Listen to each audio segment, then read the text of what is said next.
Chapter 10 Made of New Scars. Dragato pushed himself to his limit and made it to the clearing. His heart pounded as he heard the sound of tearing flesh and gnashing teeth.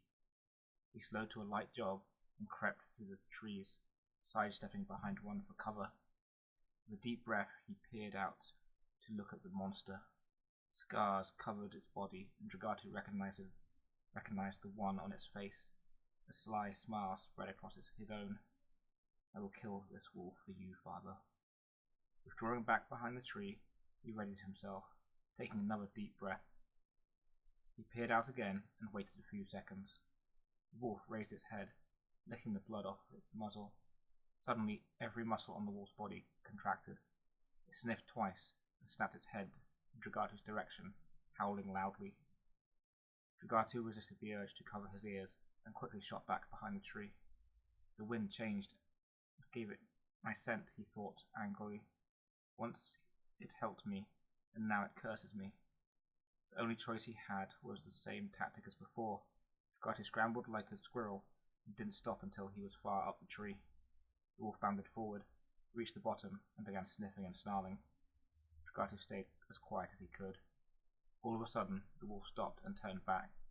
Dragato looked down and saw Freta. How did she get here so fast, he wondered. She must have known I was trying to get rid of her. The wolf stalked towards her, walking one curious but confident step at a time, sniffing and snarling at the air as it moved. Freta drew an arrow. In a blink, she notched and fired it. It grazed the wolf's shoulder, leaving a shallow wound. Dragato was impressed. The wolf, however, didn't even flinch. It kept true to its path and walked menacingly and mechanically towards her. Should I let it kill her? Dragato thought for a split second. No, I can't, he answered, ashamed, and shook his head.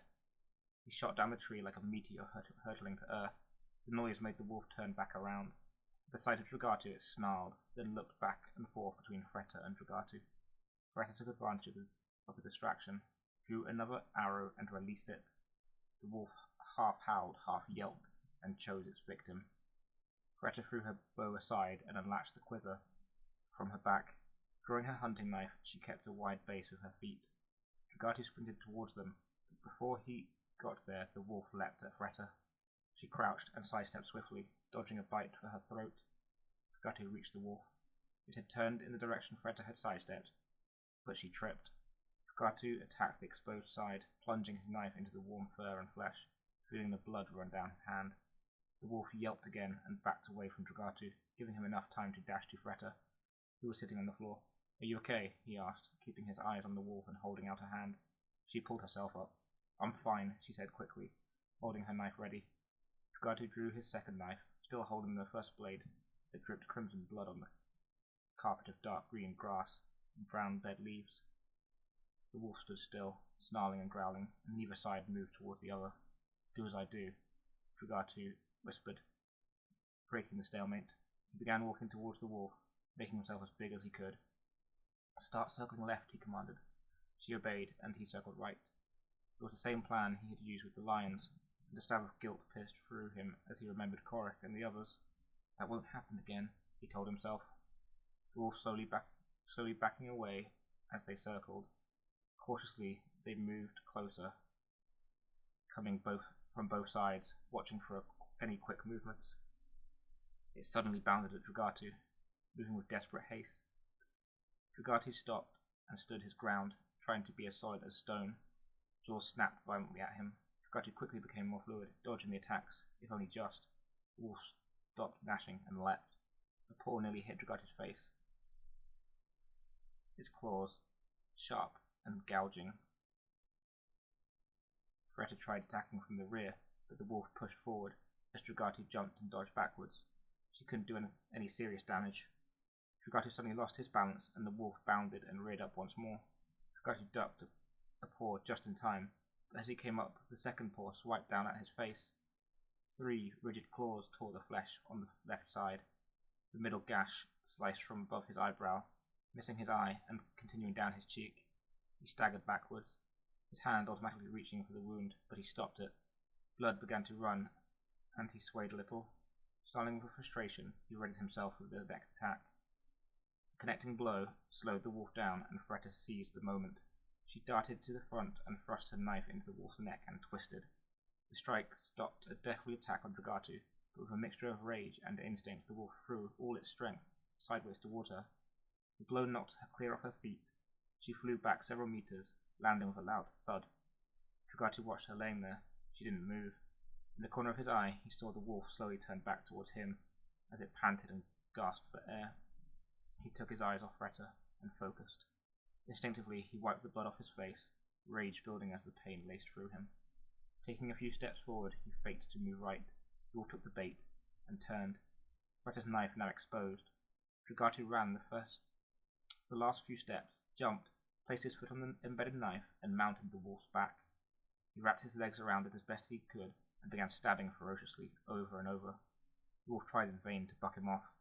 With this new attack, it lost its remaining strength. Its legs gave way, and they collapsed like felled trees. Dragatu half jumped, half fell, and just caught his balance as he landed. He turned and watched the wolf lay still, its breath slow and laboured. Dragatu staggered to the front and stared into its eyes. It snarled weakly. Dragatu stood, watching defiantly.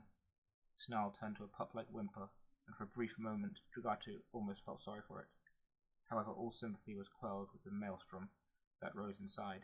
Hate, bloodlust, satisfaction, and thoughts of finality consumed him. Ignoring the whimpers, he wiped his blade clean and walked forward, keeping eye contact. The wolf was silent now, but it watched Dragatu. The top of the wolf's head was at Dragatu's waist, and his next movement was one continuous motion of opposites. He rose to his full height, the blade moving up with him, raised high above his head, and then he came down with his full strength. Crack! The knife pierced and split the skull. After holding it there for a few seconds, Dragatu yanked the blade out, took a step back, dropped it, and fell to his knees. The wolf was dead. It was done. It was over. The hunt was finished. He was victorious, and he did something he hadn't done for some time. He wept. He wept for his father, for closure, and for his victory. A noise interrupted his rare release of emotion. Wiping away the tears, he looked over to where Fretta lay. She was staring and began to groan. Wiping his face again, Dragatu got up from his knees and ran over to her. "Are you okay?"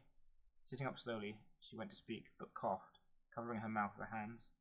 As she removed them, she saw blood, and leaned a little to the side and spat. She ran her tongue along the inside of her mouth and felt a cut. It stung sharply. "Not great," she winced. "I see the wolf's dead," she added with a weak smile, struggling to breathe. "Yes, we killed it," he replied. "It didn't die without leaving us some bad wounds," she said. "Your face looks awful." Dragatu put his hand to it, feeling viscous blood and hot swollen skin. "Is it really bad?" "It will need a good clean." She coughed, winced, and held her ribs. Taking a slow breath, she continued. "We can stitch it up, which will hurt, but it will heal, leaving a noticeable scar." "Wonderful," he said sarcastically. "You need a hand up?" He offered both of his hands, and Fretta took them as she stood up very slowly. "Thanks," she said weakly. "What hurts the most?" "It's my ribs. I think the blow has bruised or cracked them." She lifted her top, and Dragatu winced at the swollen skin. It looked like it had been painted with purple-black ontoberry. "Yep, badly bruised, if not worse," Fretta continued. "It's going to take some time to heal, and getting home is going to be a very long journey." Dragatu decided to distract her from the pain. "You fought well. I've rarely seen that sort of bravery from anyone, even seasoned hunters." "You sound surprised," she said, laughing a little, but stopping herself with a grimace. "I am surprised. I haven't met anyone like you. Well, any girl like you." "Well, now you have. Count yourself lucky. Without me, you would have died," she said, the corner of her mouth rising. Dragatu went to argue, still believing he could have done it by himself, but he saw the smile. "I guess," he said.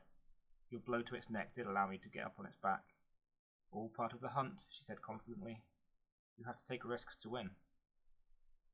Anyway, we better get our packs and use some of the water to clean your face." Dragatu agreed, but had one final thing to do before they left the wharf. He walked over to it and opened its jaws. Taking his knife, he cut out the 2 canine teeth as evidence and a memento. Standing, he bowed his head in a final farewell, a mix of emotions pulsing through him. He slowly turned his back to the wolf, wrapped the teeth. So he turned his back to the wolf, wrapped his teeth in a clean piece of cloth, and put them at the bottom of his pack. They found a small stream, drank, and carefully washed their wounds. Trigati's face took the longest, and Fretta helped clear away the blood and mud, then stitched it up as best she could, applying a thick green paste of crushed gilor herbs to help fight infection. When it was finished, they sat under a tree to rest. "We're going to have to clean that a lot and apply the gilor paste 3 times a day," Fretta said as they sat. 3 times? It smells so bad." "Well, it's better than it becoming infected. The smell of your corpse would be a lot worse," she said, half joking, half serious. "Good point. Anyway, I'm a quick healer. The scar's going to be big, isn't it? I can feel the wounds running down from the top of my head, right over my eye to my jaw." He traced the 3 marks with his finger, making sure he didn't touch them. "Yep, they're going to be pretty noticeable. It reminds me of the scars the wolf had." "It's a fair trade to have the wolf dead," Dragati replied. "Having one similar will remind me of what we did, what my father did. I'll wear the scar with pride." With this statement, he decided to tell her what had happened that night with the wolf when he was 13. He was surprised how easy it was to talk to her about it. "I think you should get some sleep," he said when he had finished the story, noticing how tired Fretta looked. She agreed, took a pelt from her pack, and wrapped herself in it as she lay down. Dragati listened to her heavily breathing for a short time. However, his face stung and throbbed too much, so he recalled the fight over and over to distract himself. It worked for a while, but the pain was too much. He closed his eyes and breathed deeply, trying to grow accustomed to it. As he did, he couldn't help thinking of his father, his family, the goals in his journal, and with pleasant surprise, Fretta often entered his thoughts. Lost in his pain and recollection, night swept in, and an hour after nightfall, Fretta woke. "You should get some rest now," she said as she sat up and clutched her ribs. Dragati wanted to argue. It was the best thing, and he let himself sleep. When he woke, his face stung even more than before, and he let out a small groan. He slowly moved his cheeks and mouth and felt the scabs crack and strain.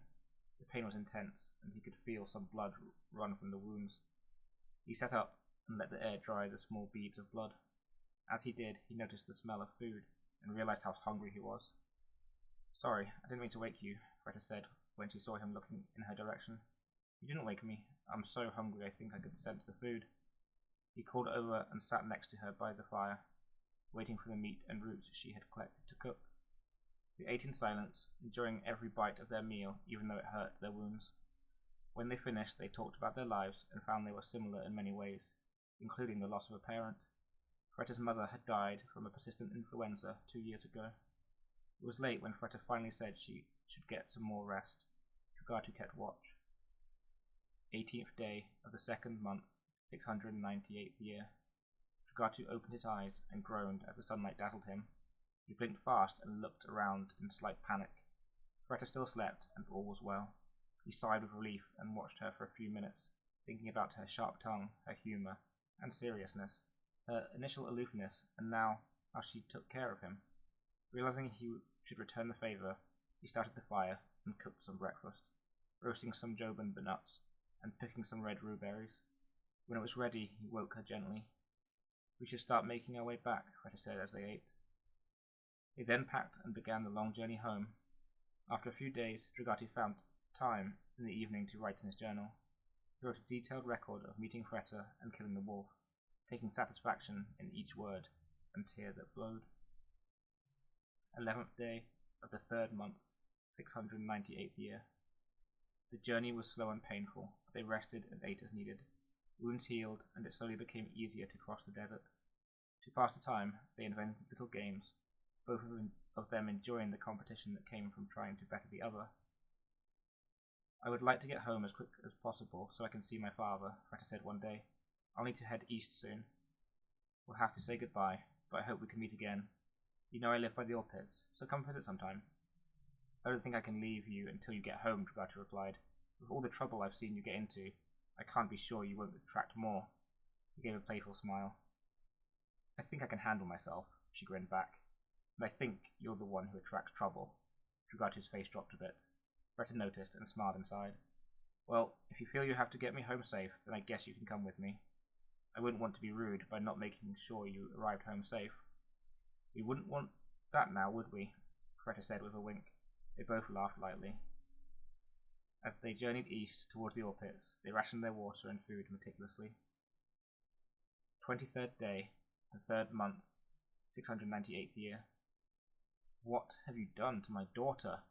The angry man shouting at Dragatu had a greying beard, broad chest, and stomach that bulged with untoned muscle. His arms were even bigger than Dragatu's, and he was taller too. Dragatu hesitated as the anger from Freta's father poured over him. For Freta's sake, he controlled his own defensive nature. Her father had seen the faded yellow bruises on her arms and a few on her face, and he had exploded. Standing outside the domed clay house, Dragatu tried to decide how to reply. Before he got a chance, her father surged forward like a statue of stone come alive. He grabbed Dragatu by the throat with one large calloused hand. Dragatu thought it unwise to fight back, and simply pulled on Jolonis's wrist with both hands so he could breathe. "Let him go!" Freta shouted. "What are you doing?" Dragatu was released and rubbed his throat. He went to speak, but Freta's father cut him off. What happened? As quickly as she could, Freta explained the story, Dragatu nodding to confirm her words. When she got to the wharf and how Dragatu had told her to go home, but she hadn't, her father despaired and threw his hand in the air. "Why do you feel it necessary to put yourself in such danger? You have no concern for my feelings. How do you think I would feel if I lost you as well?" "I couldn't leave him to be killed." Dragatu sniffed with disapproval, but said nothing. She continued the story. By the time she finished, her father had calmed a little and spoke to Dragatu. "Thank you for making sure Freta got home safe. However, you cannot come back here, and you certainly can't see her again. It's hard enough looking after her without someone like you, who seems to go looking for danger, encouraging her." "You can't be serious," Dragatu protested. "Oh, don't be silly, father," Freta said. At the same time, "He's proved himself responsible by helping me get home safely." "Yes, but he went looking for the wolf. He should have run away knowing what it was. I cannot trust him, and that is final." Dragatu's anger was about to explode. Freta saw it and put a hand on his chest. "It's okay, Dragatu. Do as he says. I will see you soon," she added in a whisper. She quickly withdrew her hand and stood behind her father. "Fine," Dragatu said, looking her father straight in the eyes.